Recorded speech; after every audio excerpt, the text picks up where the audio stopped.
Ek wonder hoeveel van julle voel dikwels angstig of oorweldig met alles wat julle moet doen. As dit jy is, steek sommer nou jou hand op daar waar jy sit, nê. Meeste van ons voel so. Ons sien dit die hele tyd, veral wanneer ons iemand vra, hoe gaan dit met jou? Vroeër toe ons mense sou vra, was dit soos, nee, dit gaan goed, gaan lekker. Maar deesdae amper elke keer as jy iemand vra en ek sien dit dikwels, jy vra of hulle hoe gaan dit, dan sê hulle gewoonlik, hulle sê ek's besig man, ek's net besig. Hoeveel van julle is besig? Nee, steek jou hand op. As jy is daar op die bank, steek jou hand op. Jy kan sommer in die kommentaar ook tik en sê ek's besig. Jy kan selfs sommer 3 G's bysit as jy regtig besig is, nê? As jy's besig, geliefde, ons almal is besig. En dis soms verwarrend want hoe harder ons werk en hoe meer ons reg kry, hoe meer lyk dit of daar nog altyd net nog iets is wat oorbly om te doen. Maak nie saak hoeveel ons doen nie, dit voel altyd of daar nog iets is wat ons nog moet doen, iets wat nog op ons wag. Ons hart loop vinniger, maar dit voel of ons net nie vorder nie, asof net nie inhaal nie. Eendag voel jy sommer, ek kan net nie vinniger nie, ek's uitgeput. Ek voel of ek op die edge staan, ek's op my einde, ek's angstig oor alles wat ek nog moet doen en ek's regtig net, ek's ontmoedig, ek voel magteloos. En wat jy dan dink is, jy dink dalk ek's net moeg, ek's regtig net moeg, my moeg is moeg en dalk is jy.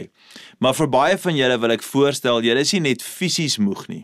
Nee, dis 'n ander tipe moeg, want as jy net fisies moeg was, dan kon jy rus. Jy kan 'n breek vat, 'n middag slaapie. Jy kan met vakansie gaan. Maar jy het al daai dinge probeer, jy het alles al gedoen, jy vang hy slaapies, jy vat die breke, maar jy bly nog steeds moeg, jy is nog steeds besig om te sukkel. En ek wil voorstel dat baie van julle is nie net fisies moeg nie, julle is eintlik uitgeput. En daar's 'n groot verskil tussen fisies moeg wees en uitgeput, want as jy moeg is, kan jy slaap, maar as jy uitgeput is, moet jy weer gevul word. Hoekom? Hoekom is dit so belangrik? Want jou liggaam is nie die enigste ding wat rus nodig het nie. Jou siel het ook rus nodig. En ek het vandag vir jou die beste nuus. Ek het vir jou goeie nuus en dis wat ek kom preek vandag. As jy oorweldig voel, Jesus het 'n belofte gemaak aan elkeen wat moeg is of is op die punt van uitbrand is, nê? Jesus gee vir ons daai belofte van rus. En nie net rus vir jou liggaam nie, maar hy beloof rus vir jou siel. Ons gaan vandag kyk na God se woord in Matteus 11 vanaf vers 28 en toe Jesus die volgende vir ons gesê het. Kom na my toe almal wat moeg en swaar laste moet dra. Ek sal julle lewens verkoop. Neem my juk op julle skouers, kom leer van my, want ek is sag en nederig van hart en julle sal rus en nuwe moed vir julle lewe kry. Geliefde, hy het gesê kom na my toe. Wat is die volgende woord? Hy sê kom na my toe almal wat moeg is, almal wat oorlaai is. En Jesus sê, as jy uitgeput is, as jy moeg gewerk is, ek sal vir julle rus gee. Hy sê, neem my juk op julle en leer van my, want ek is sagmoedig en nederig van hart. En wanneer jy, geliefde, na Jesus toe kom, wat sê hy sal jy kry? Hy sê, jy en ek, ons sal rus vind, nie net vir ons liggame nie, maar julle sal rus vind vir julle siele. Wie nooi Jesus uit om te kom? Dis krities belangrik. Jesus sê kom.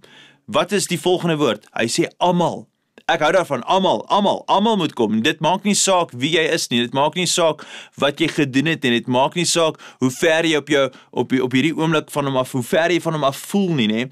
Hy is nie kwaad vir jou nie, hy is nie teleurgesteld in jou nie, hy is lief vir jou presies net soos jy is en hy sê kom na my toe. Jesus sê kom almal wat moeg is, almal wat oorlaai is, almal wat moedeloos is, almal wat gebreek voel, kom na my toe. Hy sê as jy moeg is, ek sal vir jou rus gee. Nou, die woord moeg hier in die Grieks is 'n baie interessante woord. Die woord is kopos, né? Kopos. En hierdie woord beteken letterlik 'n uitputting as gevolg van intense arbeid of swaar kry. Dit beteken moeg van fisiese of emosionele uitputting of emosionele pak sla, nê? En partykeer voel die lewe regtig so of hoe, nê? Ek dink ons almal kan identifiseer.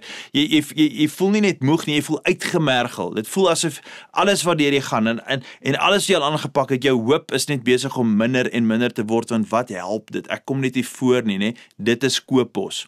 Nou, ons het die laaste paar weke in ons Bybelskool, onder andere, het ons gekyk na die Ou Testamentiese figure en die verhale van die Ou Testament en Een van die stories is Israeliete wat toe hulle in slawerny onder Farao was vir omtrent so 140 jaar was hulle vasgevang in gebondenheid. Hierdie Israeliete se enigste waarde was om bakstene te maak, nee, die slawe se waarde was vasgemaak aan hoeveel bakstene hulle elke dag kon maak. Van sonopkoms tot sonsondergang het hulle net bakstene gemaak. Hulle totale identiteit was in hoeveel bakstene hulle kan maak.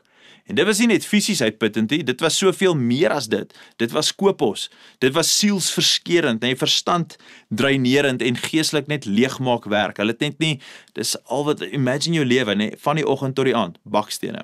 En party van julle ken daardie gevoel, nee, julle ken dit baie goed. Om kinders groot te maak, kan kopos wees. Om getroud te wees met iemand wat Jesus nie ken nie, dit kan kopos wees. Om getroud te wees met iemand wat wel Jesus ken, dit kan soms ook kopos wees. Die prys van 'n liter melk vandag, nee, melk en brood, jy staan en betaal, jy, dan voel jy, ja, kopos, nee, dis duur. Om koppe water te probeer hou in hierdie wêreld, nee, net om te probeer net dit te maak van dag tot dag, kan soms kopos wees.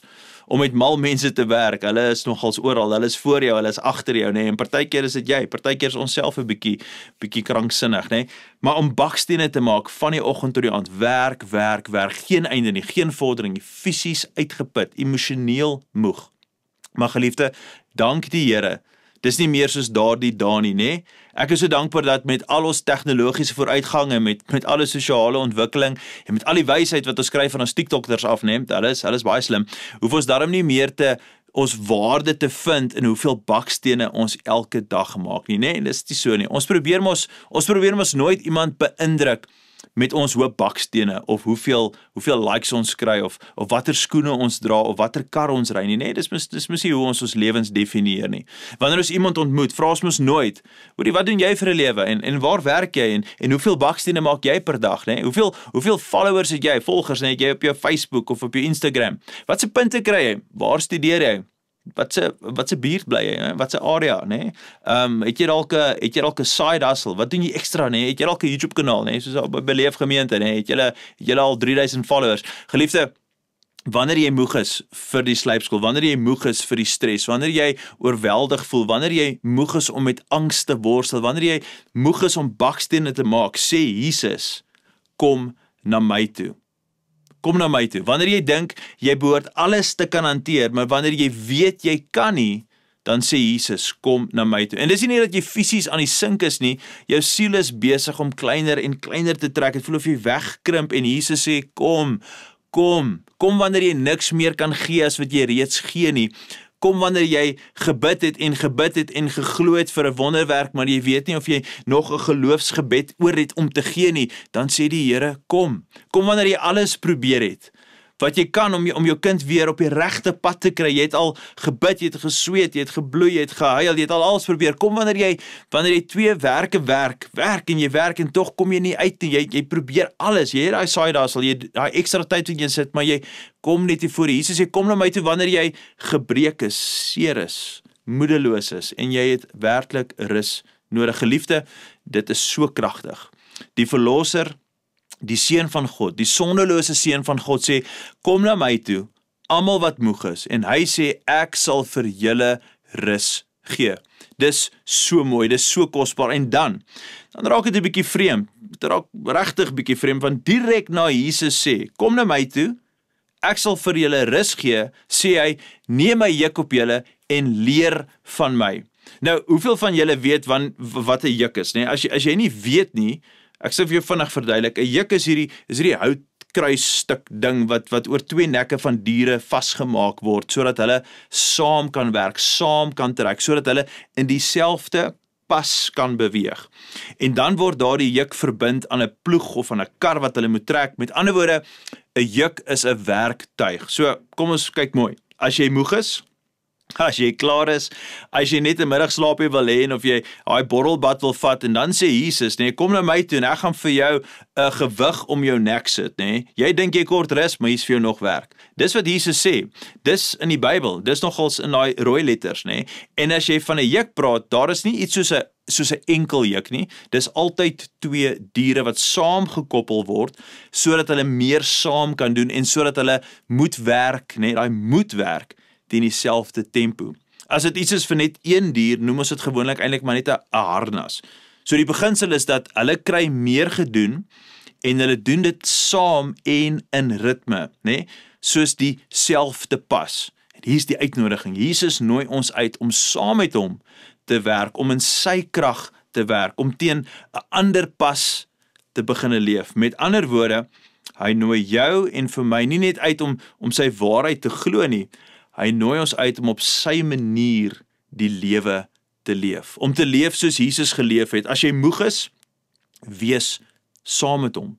Doen die lewe met sy krag, doen die lewe met sy ritme, doen die lewe teen sy tempo. En ek weet wat party van julle nou dink, ja, maar as Jesus was nie 'n enkel ma met 2 werke nie. Sure, dis waar. Hy was nie.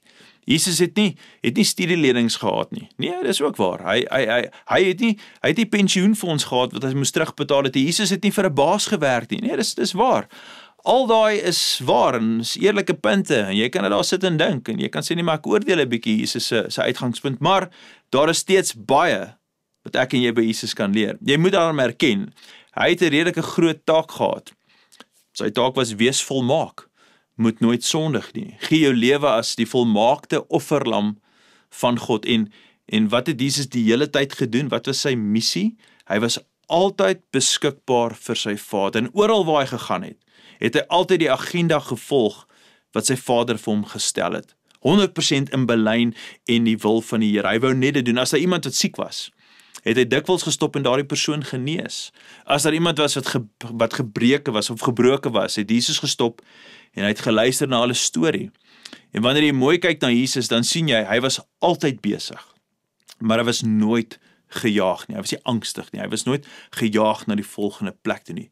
Hy het altyd nog iets gehad om te doen, maar hy het ook gereeld van die skare hy het dinge daar losgemaak onder hulle en hy het tyd saam met sy Vader deurgebring en hy het bevryding gebring. Letterlik, hy word geroep tot bediening en wat doen hy eers nê? Hier's wat interessant is, tot hy word geroep tot bediening, dan moet hy gaan op hierdie 40 dae Sabbatsreis. Dis letterlik sy eerste stap. Ek gaan tyd saam met my Vader spandeer. Dis die eerste ding wat hy doen. Hy begin sy bediening en hy gaan spandeer tyd saam met sy Vader vir 40 dae, want hy het wysheid nodig. Hy het tyd nodig om saam met die Here te spandeer en so gaan hy gaan om te vas en dan wat gebeur? Die duiwel kom en hy kom versoek hom. En wat sê Jesus? Hy sê Satan gaan staan agter my, gaan vir my al weg. Julle weet mos, né? Hy gebruik die woord van God, die swaard van die Gees. Hy elke keer as Satan hom toe gekom het met leuns om hom te toets, het Jesus hom geantwoord met God se woord. So het hy die vyand teruggedryf met die woord van God en dan is hy net daar, né? In rustigheid saam met sy Vader. Woord geken, die woord aangehaal en tyd spandeer saam met die Vader. Geliefde, die skare het letterlik gestoei om naby hom te kom. Hulle het of vir hom gehaat of het hom gesoek om genees te word. En van hulle soms albei, hulle in dieselfde tyd, hulle het hom gehaat, maar hulle soek hom ook vir sy genesing wat hy kan bring. En tog het hy baie keer met hulle ete saam geniet, ete saam met sy disippels. Hy het diep gesprekke gehad met vreemdelinge, soos die vrou by die put wat water kom haal het en hy stop om met haar te gesels oor haar lewe en te gesels met haar oor aanbidding. Dis daar in Johannes 4. Hy het geluister. Hy het mense gesien. Hy het gebrokenes lief gehad. Kinders het na hom toe gekom en hy het met hulle gesels. Hy was mal oor kinders. Geliefde, hy was altyd besig, maar nooit gejaag nie. En Jesus sê vir jou wat oorweldig is, wat vandag sê, my moeg is moeg, sê hy, kom na my toe en sluit aan by my ritme. Laat ek jou krag wees. Kom doen die lewe saam met my, teen my en in my tempo. En dis wat hy gesê het. Kom ons lees dit weer saam, né? Jesus het gesê, neem my juk op julle, hierdie werktuig, sodat julle saam met my kan werk. En dan sê hy, leer van my. Nie net die waarheid wat ek sê nie, maar ook die wyse waarop ek leef. Dis wat hy vir ons leer. Hy sê, leer van my, want ek is sagmoedig en nederig van hart. En dan sê hy iets wat nogals diep is, wat so kragtig is, dalk dieper as wat jy ooit besef het, toe jy hierdie betekenisvolle vers voorheen gelees het, en ek hoop al klaar, vandag staan iets vir jou uit in hierdie vers. Hy sê, as julle saam met my leef, en van my leer, sal julle, geliefde, wat sal ons? Kom sê dit saam met my. Julle sal rus vind. Rus vir julle siele. Ons sal rus vind, rus vir ons siele. As jy saam met my werk, as jy saam met my gekoppel is, dan sal jy rus vind vir jou siel. Hierdie woord rus wat vertaal is in Grieks, is dit die woord anapausen. Ek sê dit weer, anapausen. Nou, hierdie woord kom net 5 keer in die Bybel voor en dit beteken meer as net rus. Vertalers sê rus vir jou siel, maar ek wil graag vir jou die letterlike betekenis van hierdie woord net omskryf. Dit beteken innerlike rus of vrede terwyl jy doen wat gedoen moet word. Hierdie woord beteken vreedsame, dalk 'n ander manier om te sê is vreedsame produktiwiteit. Dis nie rus vanaf werk nie, dis rus in werk, rus terwyl jy werk. Jesus sê, kom na my toe en word saam met my verbind deur 'n werktuig, sodat jy teen my pas kan werk. En wanneer jy teen sy pas werk, gaan jy nie moeg wees nie. Maar hy sê, ek gaan vir jou rus gee.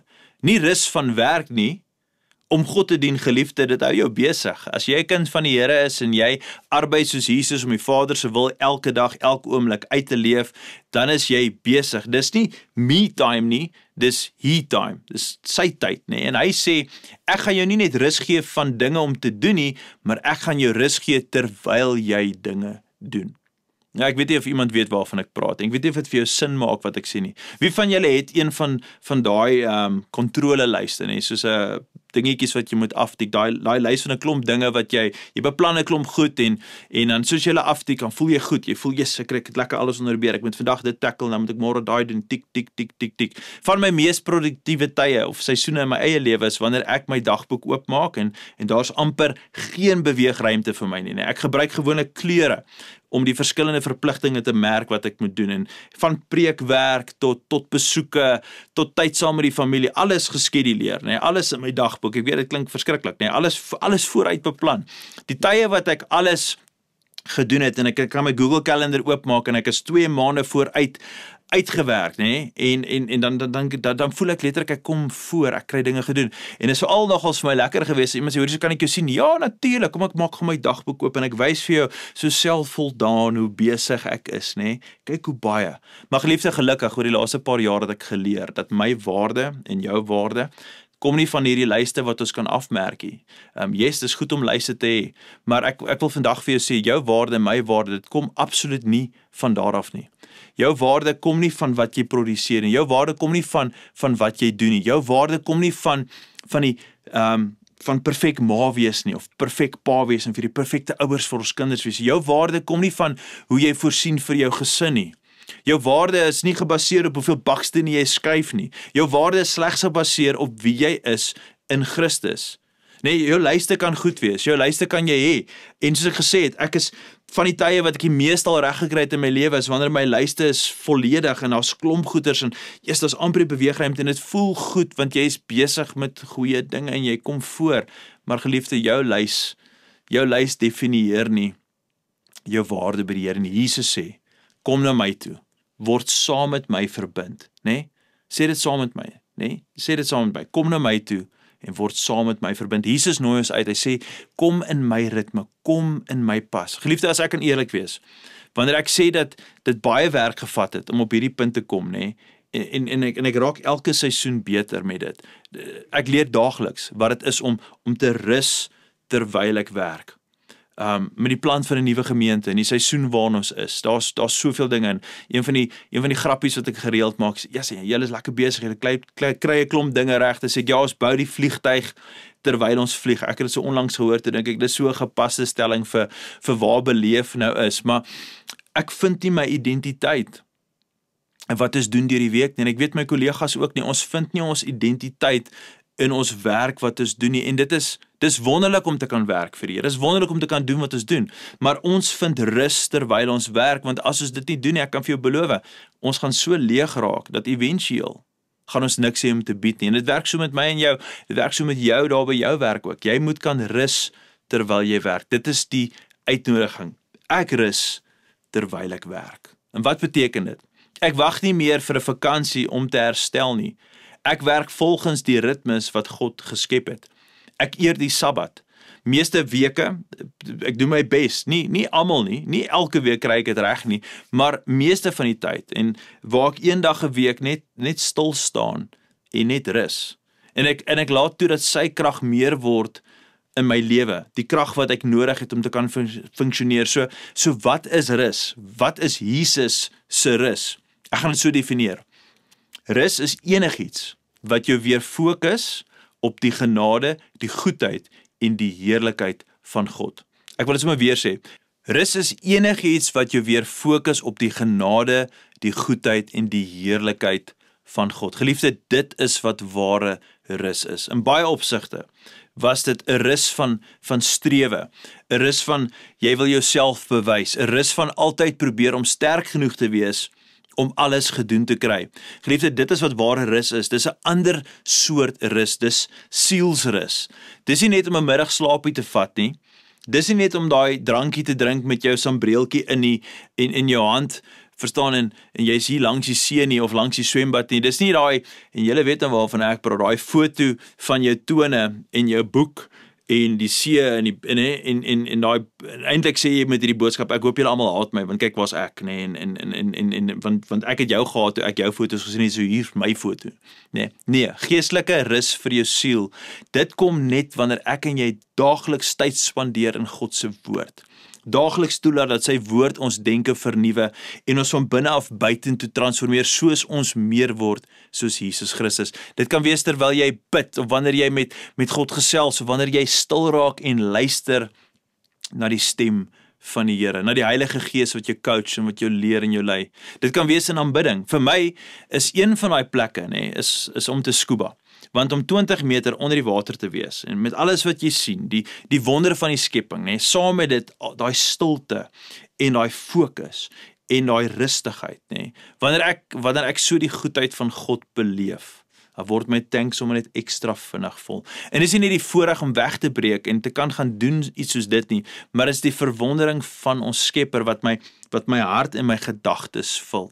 Jy mag dalk die goedheid van God beleef, wanneer jy saam met mense is wat jy voor lief is en wat jy geniet, of dalk tydens gebedstyd. 30 minute in jou dag waar jy net een kant beweeg, jy glip uit die kantoor uit en jy stap en jy gesels met die Here.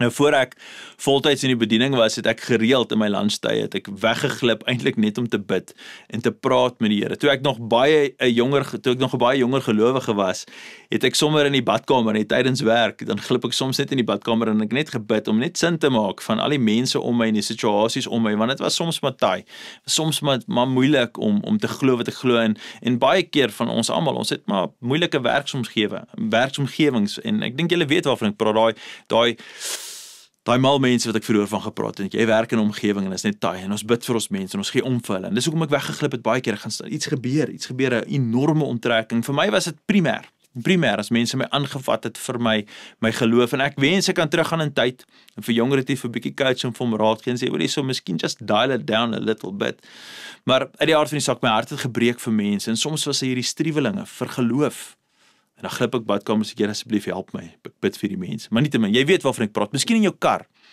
wanneer jy by 'n verkeerslig stilhou, as jy besig om so lekker te gesels met die Here, en mense lag, hulle lag vir jou, want hulle weet nie met wie praat jy nie, maar jy gee eenvoudig net nie om nie, want jy's besig om met God uit jou hart uit te gesels, jy's besig om hom te loof, en hulle sê, kyk daar die ou, hy's weird, en jy gee net nie om nie, want jy aanbid met alles in jou. Of dalk net oor 'n koppie koffie saam met iemand vir wie jy baie lief is, God se woord is dalk oop op jou tafel, en jy's net heeltyd bewus van sy teenwoordigheid, dis net daar, en hy is teenwoordig. Miskien is dit wanneer jy tuin maak, dis nie een van my gunsteling dinge nie, maar miskien hou jy daarvan. Jy's deel van besig om te werk in God se skepping. Jy plant, jy gee water, en dis die geestelike beginsel, is hy gee die groei. Dit kan gebeur wanneer jy jou gawes gebruik om te verf, skilder en te sing. Of wanneer jy saam met ander gelowiges dalk in 'n klein groep bymekaar kom, 'n selgroep, en julle beleef net saam die Here se teenwoordigheid. Jy rus in liefde. Geliefde, jy rus in vergifnis, jy rus in die volmaakte werk van Jesus Christus, jy rus in sy beloftes, jy rus in sy trou, sy geloofwaardigheid, dat hy is gister, vandag en môre dieselfde God. Jy rus in dit, en wanneer jy swak voel, rus jy in die waarheid van sy woord, dat sy krag in jou swakheid volmaak word. So, as jy moeg is vir die slypskool van die lewe, as jy moeg is vir die stres, as jy moeg is om gedefinieer te word deur wat jy doen, deur daai bakstene wat jy produseer, sê Jesus, kom na my toe, en ek sal vir jou rus gee, ek sal vir jou rus gee vir jou siel. Geliefde, ek wil vandag vir jou sê, die Seun van die lewende God, Jesus, die volmaakte, sondelose een, hy het nie net gekom vir die wat gesond is nie, hy het gekom vir die wat siek is, vir die wat genesing nodig het. Hy het nie net gekom vir die wat selfgeregverdig leef nie, maar hy het gekom vir gebroke mense, soos jy en soos ek. Dis vir wie hy gekom het. En hy het nie gekom vir die wat alles onder beheer het en sê, hoorie so, kyk hoe lyk my lys en alles is net onder. Nee, hy het gekom vir daai mense ook. Maar hy het gekom vir almal wat dit ook nie op hulle eie kan doen nie. Eintlik niemand kan dit op hulle eie doen nie. Hy het gesê, kom na my toe, julle almal. Wat dink julle kan dit op julle eie doen? Vir julle almal wat weet julle kan dit op julle eie doen nie. Hy het gesê, julle almal, kom na my toe. Kom na my toe en ek sal vir jou rus gee vir jou siel. Dis nie net rus van 'n werk nie, dis geestelike rus terwyl ons werk, terwyl ons arbei, rus terwyl ons arbei. Dit is wat Jesus vir ons gee. En as jy luister, sal hy jou vertel dat hy dit vir jou wil gee. Dis soos 'n geskenk, net soos ons verlossing. Jy kan dit nie verdien nie. Jy kan dit nie verdien deur goed genoeg te wees nie. Ek en jy, ons moet dit net ontvang. Ons moet dit net aanvaar. Ons moet dit net ons deel maak in geloof. So wat moet jy vandag doen? Watter blokkie moet jy vandag aftik, nê? Eintlik niks nie. Daar's niks, regtig niks wat jy moet doen nie. Jesus sê, kom net na my toe. Kom net na my toe. Net kom. Kom net na hom toe. Sê vir hom, Jesus, ek het u nodig. Roep uit, daar waar jy sit, waar jy nou luister, sê Jesus, ek roep uit na u toe. Jesus, ek kom na u toe. Ek is moeg. Almal wat moeg is, almal wat belas is. Jesus sê kom. So ons moet sê, Here, ons kom. Kom vandag na hom toe. Kom in geloof. Roep uit, Jesus, ek het u nodig. Ek aanbid u. Sal u vir my genoeg wees? Kan ek op 'n plek kom waar u vir my net eenvoudig genoeg is? Kom net na hom toe, geliefde. Kom net na hom toe. So Here, ons bid vandag. Here, ek bid sommer nou met my oë oop. Ek bid, Vader, dat ons net na u toe sal kom. Nederig, want ons het u nodig. Ons het meer van u nodig. Ons het alles van u nodig. Ons het nodig dat ons kan staan in hierdie wêreld vandag, geliefde, as jy uitgeput is. En dis nie dat jy fisies moeg is nie, maar eintlik dat jy geestelik leeg is. Jy is geestelik ontmoedig, geestelik voel jy magteloos. Dalk is jy emosioneel koopos. Jy is uitgeput. Dalk het jy al alles gedoen wat jy kan doen en jy kan dit net nie meer nie. Jy kan dit nie meer nie. As jy die teenwoordigheid, die genade en die krag van Jesus nodig het, soos ons almal doen, wil ek jou vra, steek net jou hand op. Daar waar jy sit, waar jy nou luister aanlyn, steek net jou hand op, nê? Jy kan dit in die kommentaar tik na die tyd, en tik jy net, Here, ek het u meer nodig, as ek kan begryp, net tik dit in, Jesus, ek het meer van u nodig, ek het meer van u nodig. En as jy wil, hou net jou hande daarop waar jy sit, en dalk is dit net 'n vorm van aanbidding, 'n vorm van belyning, waar jy net sê, Jesus, ons kom na u toe, ons dankie, dat u ons uitnooi, dat wanneer ons na u toe kom, beleef ons rus, selfs wanneer ons onwaardig voel, selfs wanneer ons gebroken voel, onrein, selfs wanneer ons voel, ons verdien glad nie, om in u teenwoordigheid te wees nie. Vra ek nou, Here, nou hier waar ek moeg is, waar ek belas is, waar ek oorlaai is, ek het u nodig, ek het alles van u nodig, ek het meer van u nodig, en daarom kom ons vandag na u toe, Here, en ons het nodig. En ek wil vra, geliefde, dat jy net nou 'n oomblik sal vat, en net sal dankie sê, Here, dat u ons uitnooi. Dankie met in jou hart net bewus sal wees, nê? Dat ons net sal gemaklik wees, dat die Here sy juk op ons skouers sit. Dat ons daai juk neem en sê, Here, ons wil saam met u beweeg, in u pas, in u ritme. Dankie dat ons dit nie alleen hoef te doen nie, maar dat ons saam met u kan beweeg, Here, dat ons in hierdie waarheid kan leef. Dankie, Here, dat ek in my swakheid na u toe kan kom en u kan vir my rus gee. U kan vir my rus gee en ek kan leer om in u ritmes te wees. Here, vandag ek wil bid vir elke huwelik wat seer het. Ek wil bid vir ouers wat seer het omdat hulle kinders ver van die Here af is. Ek wil bid vir kinders wie se ou vir hulle seer het, want hulle ouers is ver van die Here af. Here, ek wil bid vir ons gesinne. Ek wil bid vir mense wat nodig het, u wonderbaarlik moet voorsien in bonatuurlike genesing. Here, ek wil bid vir sulke mense. Ek bid vir mense wat 'n wonderwerk uit die hemel uit nodig het. Here, ons bid saam. Ons bid as ons nie vandag 'n wonderwerk nodig het, maar iemand anderste. Here, bid ons nou in vertroue en geloof vir die ander mense wat hulle hande opgesteek het, maar ek vandag is op 'n goeie plek. Ek is dalk op 'n gesonde plek. Ek het lig in my longe en my alles werk. Here, ek bid nou vir almal wat saam luister en saam beleef. Ons bid vir daai mense. Ons bid dat elke persoon nou met vrymoedigheid sal kom na die naam bo elke ander naam, die naam van Jesus Christus. En ons kom na U toe. Niks anders, Here. Ons kom net om by U te wees. Sal U vir ons net genoeg wees. Ons bid dit in die naam van Jesus, Here. Ons bid dit. En geliefde, terwyl ons net in die stemming is waar ons bid, is daar dalk van julle wat hier is, wat vandag luister en sê, as ek moet eerlik wees, ek weet nie of ek naby die Here is nie. As ek moet eerlik wees, ek weet nie of ek okay is met Jesus nie. Ek wil bid dat hy vir my genoeg kan wees. Ek wil bid dat hy vir my kan rus gee, maar ek weet nie of ek daai een ken nie. Ek weet nie of ek hom ken nie. Ek weet nie of ek in dieselfde juk as hy kan wees of mag wees nie. En ek wil jou vra vandag, as dit jy is, as jy sê, ek wonder of ek reg is met God, of jy naby is aan God, of jy twyfel, jy wonder, jy is nie seker, ek wil vir jou sê, as daar by jou enige huiwering is, as jy enige verduideliking nodig het van wie God is, dan praat ek vandag met jou. As jy nog saam met ons is in hierdie boodskap, en jy luister nog, dan wil ek met jou praat, as jy nie weet waar jy staan met die Here nie, dan praat ek vandag met jou, en ek wil vir jou sê, hoe nodig en hoe goed God vir jou is. Jy het die Seun, Jesus Christus, die Seun van God, jy het hom nodig. En hy het hierdie wêreld so lief gehad, dat God, ons hemelse Vader, sy enigste gebore Seun gestuur het, vir ons almal wat in hom mag glo, dat ons sal gered word. Dit is so eenvoudig soos dit. Jesus het gekom vir sondaars wat verlossing nodig het. Hy het gekom vir die gebroke, hy het gekom vir die wat seer is, hy het gekom vir mense soos ek, vir mense soos jy. En Jesus het sy lewe vir ons in die kruis kom gee.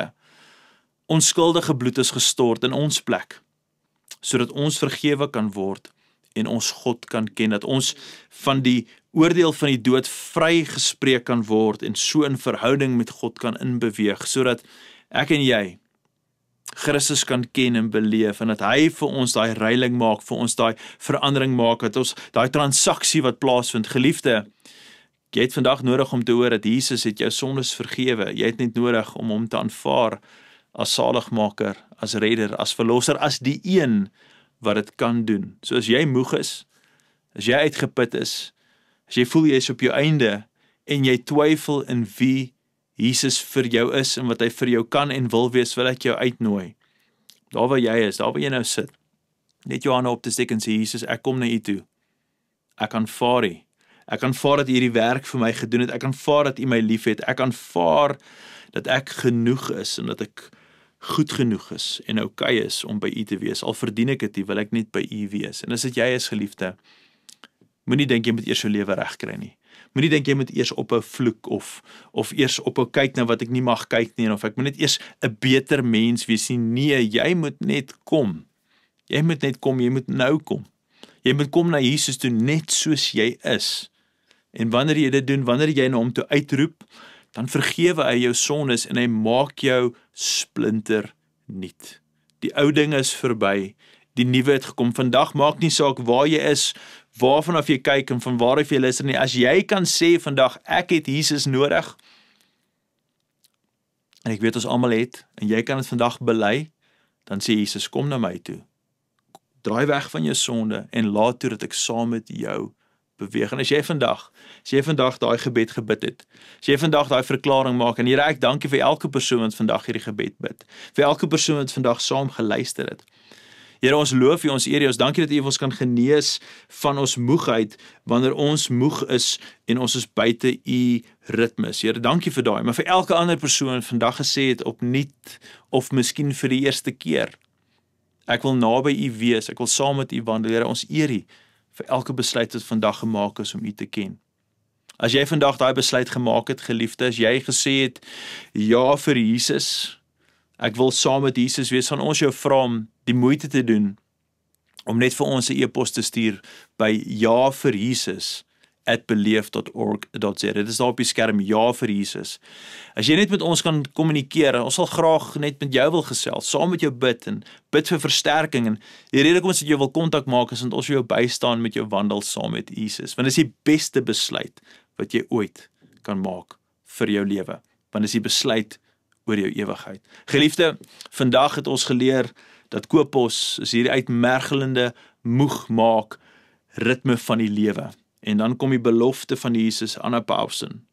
Dat wanneer ons gefokust ons energie, ons tyd en ons gawes rig na God toe, dan bring hy 'n tipe rus, 'n tipe vrede.